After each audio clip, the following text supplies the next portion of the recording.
Pero la realidad es que la situación se agrava.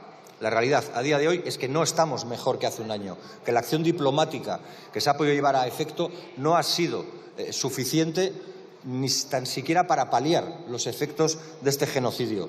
Muy al contrario, se ha demostrado incapaz, probablemente porque sabemos que vivimos en un orden cada vez más unipolar, donde parece que Estados Unidos tiene una capacidad de dominio cada vez más evidente y preponderante. La situación en Palestina es más urgente que nunca.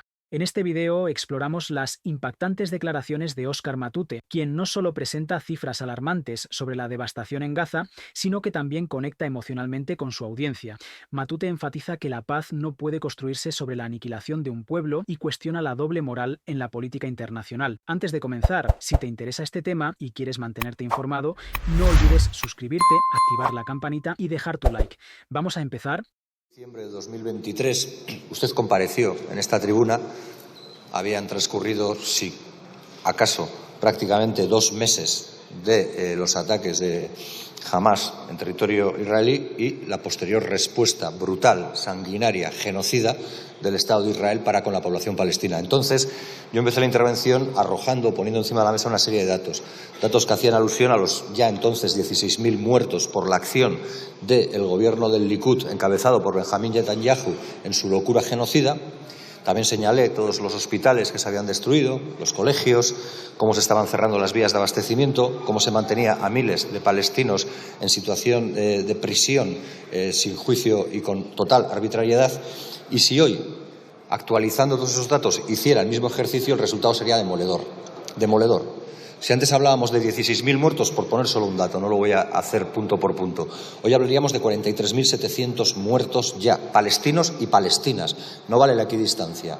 Palestinos y palestinas.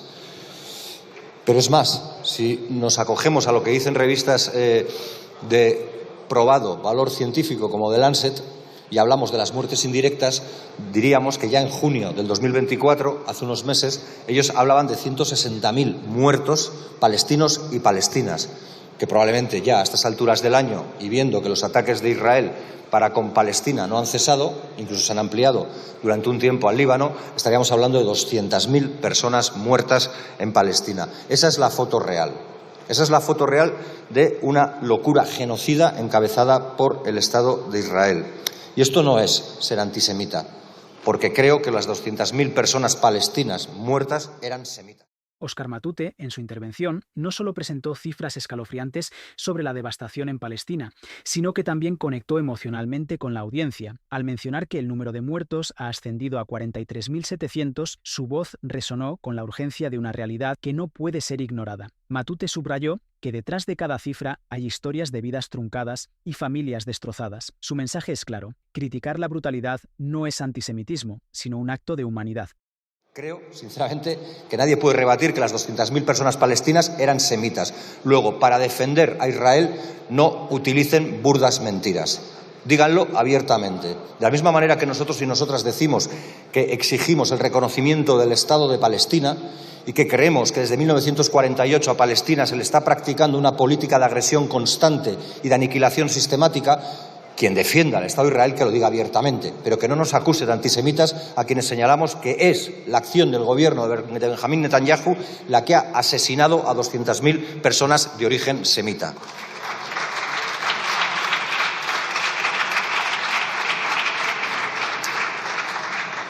Y quería empezar señalando lo que vivimos aquí hace un año, no para afear la labor del ministro de Asuntos Exteriores, sino para señalar que, pese a que podamos compartir buena parte de las iniciativas que el Gobierno del Estado español ha llevado a efecto y que el ministro ha desgranado desde esta tribuna nuevamente, la que tiene que ver con la solicitud de alto el fuego permanente para la región, la que tiene que ver con la apertura de los corredores humanitarios de manera no limitada, la que tiene que ver con la liberación de los rehenes y presos, la que tiene que ver con el cumplimiento de las resoluciones del Tribunal Penal Internacional, la que tiene que ver con el apoyo a la UNRWA. Todas esas cuestiones y otras muchas que seguramente me estoy dejando ahora, las valoramos positivamente, pero por desgracia, y a la luz de los datos, de la realidad, la foto sigue siendo dura, indigerible, diría, para cualquiera con un mínimo de ética. No ya de náusea, como decía alguien, sino indigerible para cualquiera con un mínimo de dignidad y de respeto a la dignidad de las personas. Y eso lo único que ha demostrado es la incapacidad de la Unión Europea. Y como digo, no pongo en cuestión los esfuerzos probablemente ímprobos de buena parte de la diplomacia europea, de la que puede encabezar el Estado español, de la que pueda tener la República de Irlanda, para acabar con esta situación. Pero la realidad es que la situación se agrava. La realidad a día de hoy es que no estamos mejor que hace un año, que la acción diplomática que se ha podido llevar a efecto no ha sido suficiente ni tan siquiera para paliar los efectos de este genocidio. Muy al contrario, se ha demostrado incapaz, probablemente porque sabemos que vivimos en un orden cada vez más unipolar, donde parece que Estados Unidos tiene una capacidad de dominio cada vez más evidente y preponderante en todos los... Óscar Matute definitivamente está cumpliendo con su trabajo al arrojar luz sobre la devastadora situación en Palestina. En sus declaraciones enfatizó que la paz no puede construirse sobre la aniquilación del pueblo palestino. A pesar de que algunos celebran un acercamiento a la paz, Matute cuestiona qué tipo de paz es esa. Si se basa en el sufrimiento y la opresión, con más de 200.000 vidas perdidas y una realidad humanitaria catastrófica, es crucial reconocer que la crítica a las acciones del gobierno israelí no es antisemitismo, sino un llamado a la ética y a la justicia. Si te está gustando este análisis, asegúrate de suscribirte y activar la campanita. Veamos la siguiente escena, donde se pone todo más interesante. Nos señalaba por parte del ministro que la paz llegará. Es cierto, nadie lo duda. Seguramente hoy estamos más cerca de la paz que hace un año y mañana más cerca de la paz. ¿Pero de qué paz? ¿De la paz que se sustente en la aniquilación del pueblo palestino? ¿En la paz que suponga arrasar con todo lo que es Palestina para que se la quede Israel mientras nosotros celebremos que por fin ya no hablan las armas? Esa es la paz a la que estamos más cerca. Esa es una paz indigerible probablemente para cada vez más personas. Y quiero decirlo hoy, también aquí, porque mañana es el Día Internacional de la Solidaridad con el pueblo palestino. No hay solución posible en términos de justicia que no sea la del reconocimiento del Estado palestino. Así que habrá que decir nuevamente Palestina libre. Es innegable que la voz de Óscar Matute se alza con firmeza en un momento crítico. Al abordar la situación en Palestina, plantea una pregunta fundamental sobre el tipo de paz que se busca.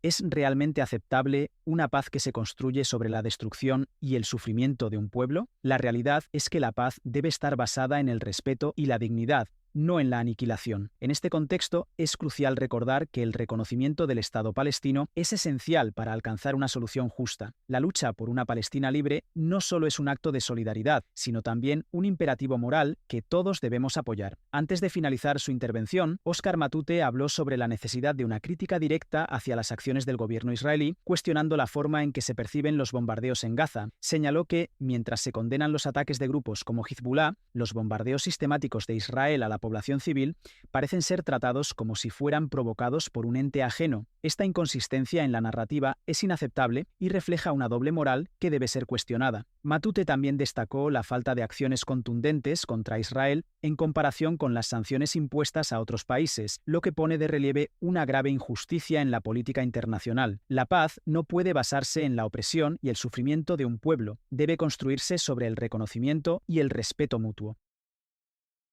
El lanzamiento de cohetes de Hezbollah, en este caso, hacia territorio israelí, lo entiendo, lo comparto, pero ¿por qué luego cuando se habla de los bombardeos o cuando habla de los bombardeos sistemáticos en Gaza parece que estos los ha provocado un ente ajeno? ¿Por qué no se dice de los bombardeos provocados por el gobierno de Israel comandado por Benjamín Netanyahu contra la población civil palestina? Yo lo vi en un tuit, hoy lo he oído. Si no, o va a tener luego la oportunidad, yo agradecería que tengamos esa misma claridad, que de una manera que somos capaces de señalar acciones que no nos gustan de Hamás o de Hezbollah o que rechazamos frontalmente de Hamás o de Hezbollah, seamos capaces de hacerlo también con el Estado de Israel. Porque entiendo que la diplomacia tiene mucho de guardar las formas, pero yo creo que la gente tiene que entender que las formas no lo son todo y que el fondo de lo que decimos está incluso por encima de las formas en algún momento.